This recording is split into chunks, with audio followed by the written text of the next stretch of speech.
Bonjour et bienvenue à ce nouvel épisode de Un cancer de cœur, notre podcast qu'on vous partage à tous les mardis de chaque semaine. Et évidemment, cette semaine, on a un nouvel épisode pour vous. Je suis toujours accompagnée de mon conjoint Michel. Hello tout le monde, comment ça va? Vous pouvez pas me répondre, mais c'est pas grave. La douce voix que vous venez d'entendre n'est d'autre que celle d'Isa. Oui, donc cette semaine, je voudrais parler parce que c'est ce qui me préoccupe en ce moment et je sais que vous allez vous reconnaître pour certaines d'entre vous. Moi, j'ai eu, vous savez, ma mastectomie. Ensuite, j'ai eu la chirurgie de reconstruction. Entre ça, évidemment, j'ai eu malheureusement 20 séances de radiothérapie parce qu'il restait du cancer suite à la pathologie. Donc, maintenant, qu'est-ce qui se passe? Présentement, j'ai eu ma reconstruction le 18 février. Donc, c'était, pour revenir sur les faits, une reconstruction avec implant mammaire. Donc, du côté gauche, j'avais eu une mastectomie totale, incluant le mamelon qu'on m'avait retiré. Et du côté droit, ça avait été laissé comme ça. La reconstruction s'est déroulée très bien. J'ai eu du côté gauche un implant mammaire et du côté droit un autre implant mammaire et une mastopexie pour faire la symétrisation. Mais dans mon cas, présentement, je dois attendre et c'est de ça qu'on va parler encore aujourd'hui parce que je dois attendre une nouvelle chirurgie à venir pour améliorer l'apparence de la symétrie. Un épisode particulier pour nous aujourd'hui. Pourquoi? Parce que on est en route. On est en route pour aller garder les enfants d'Elsa que vous connaissez, voilà, qui ont un week-end. Donc, on va passer le week-end avec eux. Et là, on est en voiture, mais c'est bon. Le pilote automatique est enclenché et on peut s'adonner à vous faire un petit épisode. Ouais. On a choisi de faire ça, pourquoi? Parce que on s'est engagé à vous fournir un épisode tous les mardis, jusque pour l'instant on s'y tient. Donc on voulait pas rater ça malgré nos emplois du temps chargés et de longues siestes pour Isa. Malheureusement, mais il le faut, c'est la récupération, ça fait partie du processus. Donc voilà, donc on est lancé, on est en route et puis on va vous expliquer un petit peu tout ça. Le mot d'aujourd'hui, ça va être l'attente. Pour les notes 5 étoiles qu'on a reçues, je dis un gros merci à tous ceux qui ont pris le temps de le faire et on vous encourage vraiment à aller au bas de la page, soit que si vous êtes sur Spotify ou sur Apple Podcast ou même YouTube, d'aller vraiment prendre le temps d'aller mettre une note finalement sur le podcast si vous l'avez aimé. Ça se rend directement à nous, on le voit, puis aussi tous les futurs auditeurs ou les auditeurs présents le voient également. Merci beaucoup pour vos messages, exactement. Merci à Marjo, à Claudia, à Carole, à Corinne, pour en citer que quelques-uns. Mhm. Et puis voilà, on va attaquer tout de suite par le jingle. Let's go! On va au jingle!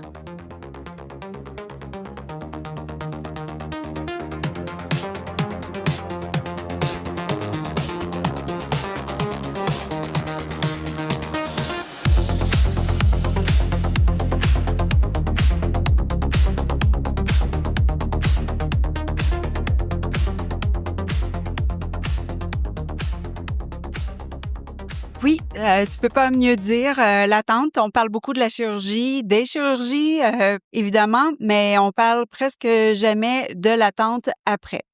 C'est une période étrange. On est supposé être dans la fameuse zone où, bon, là maintenant, on récupère et on est bientôt prête à retourner au travail. Pour moi, en ce moment, c'est encore en suspens. C'est maintenant ce dont je vais vous parler. Premièrement, je voulais toucher l'attente du retour au travail. J'avais une vie professionnelle très active.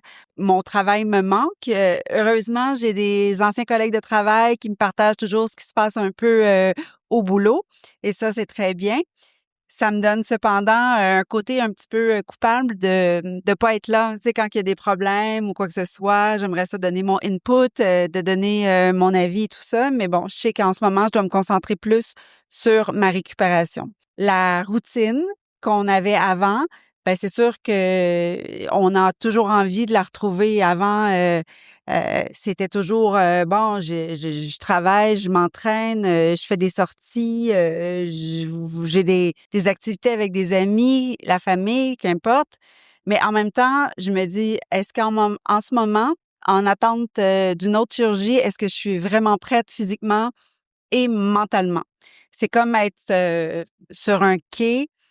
Tu sais, on regarde le train qui passe, on regarde le métro qui passe, mais est-ce que j'embarque? Est-ce que j'embarque pas?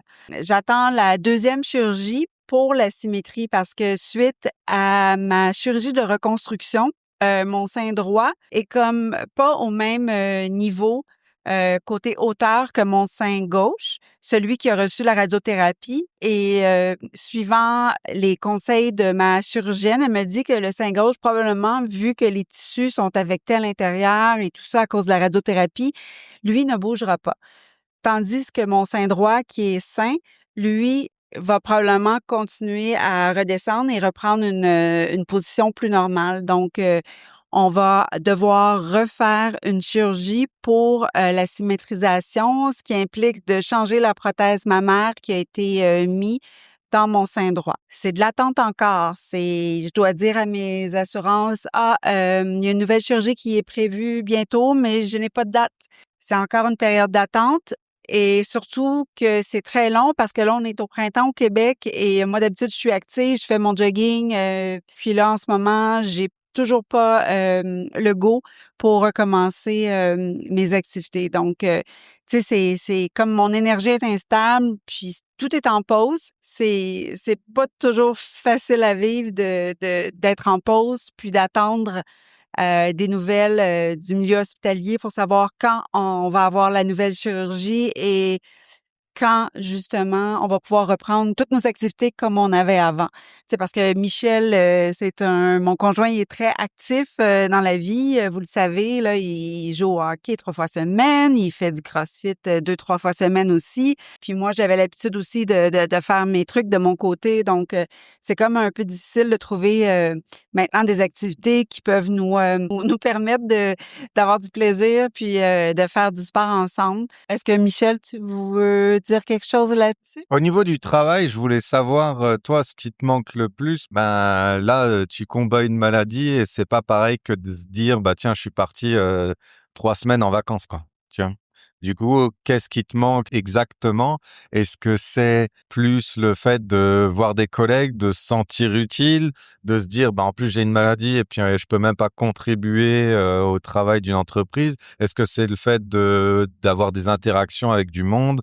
Enfin voilà, raconte-nous un peu tout, toutes ces sensations là-dessus, ça peut être intéressant et puis surtout que ça va résonner pour certaines personnes. En fait, c'est très simple, puis c'est pas une réponse, c'est plusieurs réponses. Au départ, c'est le fait que je manque l'action. Je suis plus dans l'action et ça me manque énormément de pas pouvoir réagir à des situations qui se trouvent au travail. Comme je le disais tantôt, c'est très difficile de pas avoir un impact parce que quand on est impliqué dans son travail, et qu'on l'a toujours été, soudainement, ne plus avoir un pouvoir décisionnel ou à pouvoir apporter notre opinion ou des suggestions face à certaines circonstances ou situations, c'est très difficile. Il y a aussi le fait, bien sûr, j'en ai déjà parlé dans un autre épisode, l'isolement. Quand on est malade, on est en traitement, ou simplement on peut pas partager, avec nos amis les activités physiques, sportives qu'on faisait avant, on est beaucoup isolé.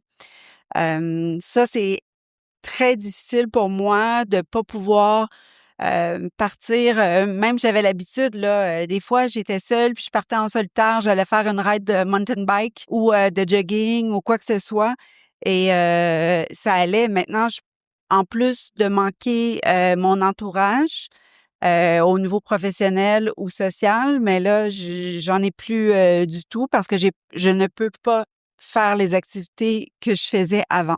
Je sais que c'est une question de temps, puis j'encourage tout le monde à être patient. C'est difficile, mais on va éventuellement reprendre nos activités. Le travail, c'est sûr que tantôt je parlais du côté plus décisionnel, mais c'est le côté aussi des collègues de travail, tu sais, de partager notre quotidien à chaque jour quand on arrive au travail, quand on est de retour du week-end. Euh, on a toujours hâte de leur raconter et de demander aussi, qu'est-ce que ça a été ton week-end pour toi? Qu'est-ce qui s'est passé? Tout ça, tu sais, prendre des nouvelles. On est des des personnes qui aiment socialiser, donc c'est tout à fait normal. Les montagnes russes, tu sais, des fois, je me dis, une journée, je suis prête, je recommence demain, ça va bien aller. Puis une autre journée après, mon moral et la fatigue embarquent et je me dis, oh, est-ce que ça serait vraiment le moment de recommencer? Et donc, selon les recommandations des médecins, c'est exactement ce qu'ils me disent, c'est que on est encore dans une période fragilisée parce que les étapes ne sont pas terminées et on n'a pas fait encore notre deuil de cette maladie. Même si je suis en rémission présentement, ben c'est ça. Faut toujours se dire que on sait jamais et voilà quoi. C'est déstabilisant et épuisant des fois, mais j'ai tellement hâte de retrouver la Isa que j'étais avant, puis de pouvoir faire tout ce que j'ai envie. C'est difficile parce que en même temps, là, je vais parler justement, c'est un sujet qui est lié la cicatrisation. C'est pour ça aussi qu'on peut pas reprendre nos activités du quotidien physiques, surtout sportives, parce que si on a des impacts qui sont trop grands, ça va nuire justement à la cicatrisation. C'est pour ça qu'on vous dit, au départ, vous devez dormir sur le dos. 4 semaines ensuite, OK, c'est bien. Si tout se passe bien, vous pouvez dormir sur le côté et dormir sur le ventre comme moi j'aime. Ben c'est pas permis avant 3 mois. Donc oui, ça c'est long malgré les massages parce que c'est important toujours de se masser avec des crèmes et des soins qui sont recommandés par votre chirurgien. C'est long. Quand on a eu de la radiothérapie, moi, la plus grande différence que je remarque, c'est que la cicatrisation est beaucoup plus lente que avant que j'aie ma radiothérapie, mes 20 séances de radiothérapie. J'avais eu ma mastectomie totale avant et ça avait très, très bien cicatrisé. Là, je trouve en ce moment, là, mais ma chirurgienne m'avait quand même mise en garde que oui, effectivement, suivi d'une radiation, de 20 traitements de radiothérapie, la cicatrisation peut prendre beaucoup plus de temps et c'est ce que je vois. Mais il faut pas désespérer, là. Tout va entrer dans l'ordre prochainement, je l'espère, mais c'est de pas lâcher, là. Continuer à appliquer les crèmes. Dans mon cas, la Roche-Posay, Cicaplast et Avène, Cicalfate et massez-vous. Massez doucement, appuyez pas trop fort. Moi, c'est ce que j'ai fait au début, puis c'est ce qui apporte le meilleur des résultats. Michel, tu voulais dire un truc là-dessus? Oui, je voulais justement savoir avec toi comment tu te sentais, parce qu'on n'en a pas parlé plus que ça encore pour l'instant, sur le fait que tu vas avoir encore une chirurgie. Ça va être la troisième de la foulée. Quatrième, excuse-moi. Quatrième. Et voilà, de savoir quel est ton état d'esprit par rapport à ça, parce que on a un peu l'impression de se dire que ça en finit pas, que tu t'arrêtes, tu vois, tu parles de cicatrisation, qu'il faut faire attention, mais ils vont te réouvrir dans moins d'un mois ou quoi. Donc voilà, je voulais savoir un petit peu parce que c'est vrai que en fait, c'est lent, on attend, mais en même temps, il y a certaines choses qui se passent très vite et on n'a pas le temps de se poser entre les rendez-vous qui s'enchaînent. Et là, justement, t'es sorti de ton rendez-vous et t'es revenu et tu m'as juste dit, il faut que je réfléchisse si je fais l'intervention maintenant parce que ma chirurgienne veut me réopérer. Donc ouais, dis-moi, est-ce que tu te sens bien par rapport à ça? Est-ce que tu as l'impression que ça en finit plus et que ça va jamais s'arrêter? Enfin, voilà, je voulais savoir ça. Très bon point, Michel. Au départ, j'ai eu comme quand j'ai su ça, j'ai comme fait comme OK, moi je fais des efforts pour acheter des crèmes, me masser, prendre soin de mes cicatrices et tout ça, espérant que ça va finir par finir. On s'entend là que je vais pouvoir reprendre mes activités très bientôt. Puis là, on me dit que je dois avoir une autre chirurgie. Et là, honnêtement, j'ai eu envie de dire, bah, qu'est-ce que ça donne de prendre soin de mes cicatrices? Qu'est-ce que ça donne? Parce qu'ils vont réouvrir au même endroit. Donc, mais finalement, je me dis non, tant que tu fais tes massages, tu appliques de la crème, c'est de l'hydratation, c'est aussi, hein, on stimule les liaisons nerveuses qui sont là pour améliorer justement les chances d'avoir une meilleure cicatrisation, puis surtout dans la zone où on a eu des radiations. Donc, mais oui, Michel, je te cache pas que c'est un peu décourageant. Parce que moi, j'attendais l'été pour me dire: «Ah, c'est bon, j'ai eu ma chirurgie de reconstruction, là, je vais pouvoir enfin aller, nager, me baigner, faire du vélo de montagne à nouveau». Parce qu'on s'entend, ça fait, 2 ans que j'ai pas mis, les mains sur un guidon. Puis, le jogging aussi, j'aime tellement ça, courir en sentier. Fait c'est tellement démotivant des fois, mais tu te dis: «Bon».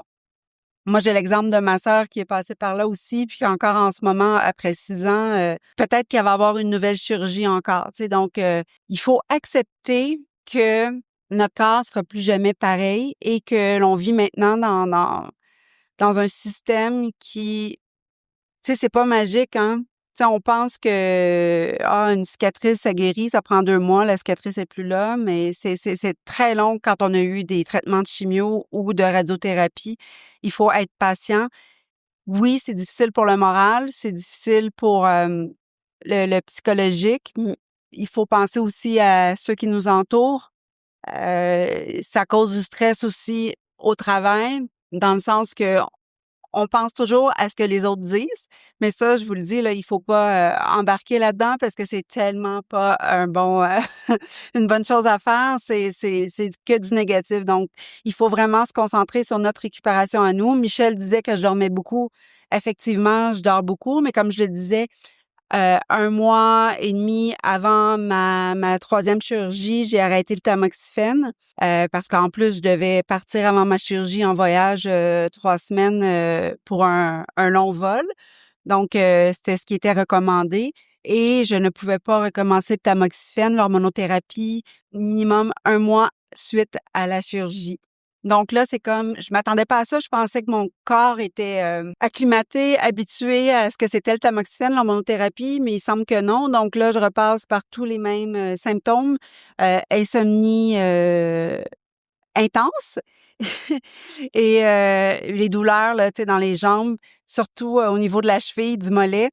C'est vraiment là qui sont, mes douleurs en ce moment, tu sais. Puis même la semaine dernière, je dis: «Ben, j'arrête». J'ai arrêté 3 jours, j'ai repris parce qu'il faut pas, hein, c'est, quand on a un cancer hormonodépendant, il faut le faire 5 à 10 ans selon, ce que votre chirurgien oncologue vous dit ou votre oncologue. Donc c'est difficile, mais bon. Mes sautes d'humeur aussi, c'est pas facile, mais on en avait déjà parlé, on réussit à les gérer mieux. Je pense que quand on est passé par là une fois, ça va mieux. Puis les bouffées de chaleur reprennent, mais ça aussi avec l'autre médication que mon oncologue m'a prescrit, qui est Effexor, mais c'est la plus petite dose, là, c'est je pense c'est 1,5 milligrammes. Ça aide énormément et du côté des bouffées de chaleur, ça va. C'est plus intense le matin, et le soir, mais la nuit, ça ne me réveille plus comme, ça me réveillait avant. Du côté des accompagnants, moi, ce que je vous conseille, c'est vraiment d'être patient et très tolérant avec la personne que vous accompagnez. De toute façon, on peut pas faire grand-chose à part être là, comme on expliquait avec Antoine, et puis on essaye d'être le plus présent possible et d'apporter le plus de soutien. Pour ce qui est des actions comme l'envie de faire du sport, de bouger, je sais que ça manque beaucoup à Isabelle. Par exemple, moi, je vais essayer de lui dire qu'on va trouver soit des sortes de compromis. Donc, on fait des choses qui sont peut-être moins physiques qu'avant, mais on essaye quand même de faire des activités à droite, à gauche. Et puis, c'est pouvoir prévoir ou faire peut-être des plans dans plusieurs mois, par exemple, comme on a d'autres voyages prévus, des activités. Ça nous empêche pas de parler de ski, qu'on va pouvoir en refaire, du golf, du vélo. Enfin voilà, d'essayer de continuer à vivre et de continuer à avoir des projets d'activité au moins pour pas que ça soit un mauvais souvenir et se dire oh je ferai plus jamais ça ou j'arriverai plus. Non, on va continuer à avancer. Je veux dire, si comme vous l'avez entendu, il y a 2 épisodes, Elsa elle a réussi à remarcher alors qu'elle pouvait pas. On peut quand même attendre un petit peu pour pouvoir recommencer le sport et puis on va y arriver. Pareil pour les voyages, les déplacements, mais surtout, je le répète encore une fois pour les accompagnants, c'est de pas non plus vous oublier là-dedans et puis continuer à faire des activités. Parfois, il y a des activités que j'aimerais bien faire avec Isabelle que je peux pas et j'ai la chance d'avoir Isabelle à mes côtés, qu'elle me dise non, vas-y, t'empêche pas de le faire parce que moi je peux pas, je continue à le faire et puis quand on pourra le faire ensemble, ça sera d'autant mieux parce que j'aurais pu trouver, je sais pas, si vous faites du vélo, d'autres sentiers à vélo, si vous faites de la course, d'autres sentiers à course. Je sais qu'il y en a pas mal qui nous écoutent quand ils courent ou quand ils font leur sport. Voilà, continuez à le faire donc parce que ça peut que vous être bénéfique et on peut pas se dévouer H24 même si on aime plus que tout la personne avec qui on est au risque de s'y perdre en fait. Donc continuez à faire ça et puis vous verrez qu'une fois que ça sera possible, là tu as pu redonner 2 3 coups dans une balle de golf donc tu étais contente et puis voilà donc là on est super content, ça progresse même si on va repartir à zéro donc à cause de cette énième chirurgie. Mais c'est pas grave, on va continuer, puis on va traverser ça petit à petit. C'était mon petit conseil pour les personnes qui accompagnent et qui aident. Merci, chérie. C'est important de le dire puis de savoir comment justement la personne qui nous accompagne dans la vie, qui est à nos côtés 24 heures sur 24 ou presque, se sent et voit les choses. Je sais que on a dit beaucoup de choses, que peut-être que ça semble un peu sombre, mais non, ça ne l'est pas. Tu sais, même si on a beaucoup d'attentes quand on traverse ces moments-là et qu'on veut redevenir la personne qu'on était avant. C'est souvent justement la question, moi, qui qui résonne dans ma tête tous les jours, c'est: «Est-ce que je vais retrouver la femme que j'étais avant?» Puis je parle pas du côté physique là, de l'apparence, non pas du tout ça, mais surtout dans mon énergie, ma légèreté, mon humour, ma spontanéité. Tu sais, on parle de spontanéité, que ce soit sexuelle, que ce soit, tu sais: «Ah, on s'en va là, on fait des trucs qui sont pas planifiés». J'étais beaucoup comme ça avant, mais maintenant c'est comme mis de côté.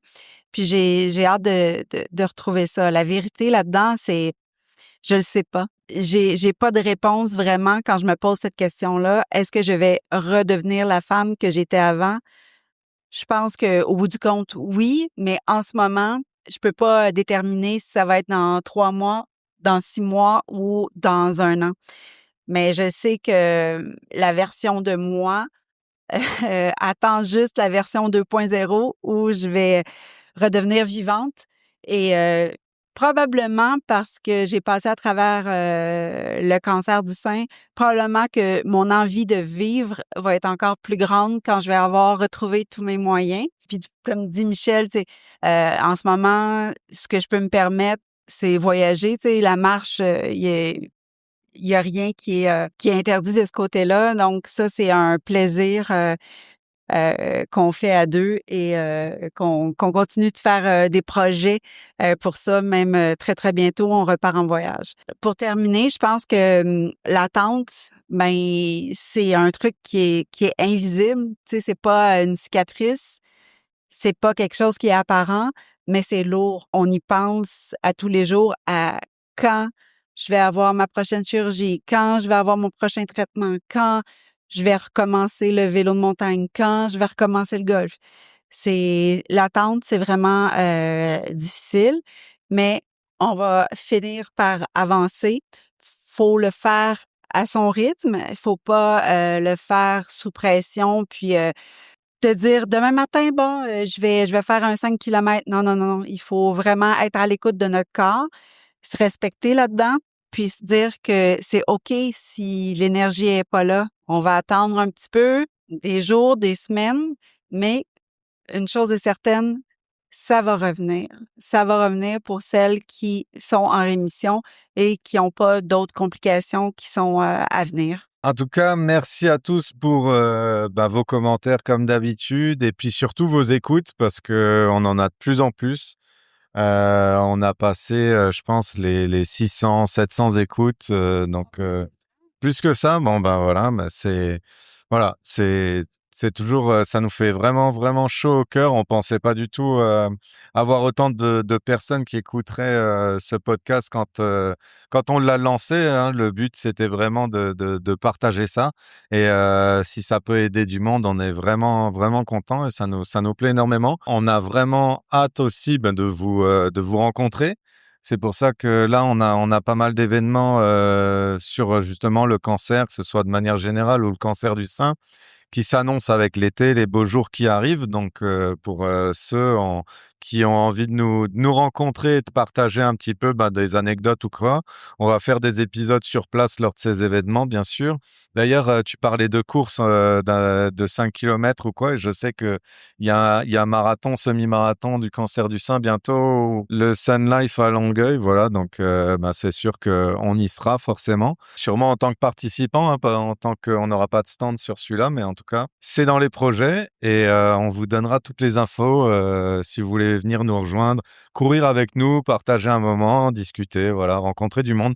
C'est vraiment ce qui va nous faire plaisir cet été et ça va être chouette. On va essayer d'avoir nos t-shirts un cancer de cœur d'ici là.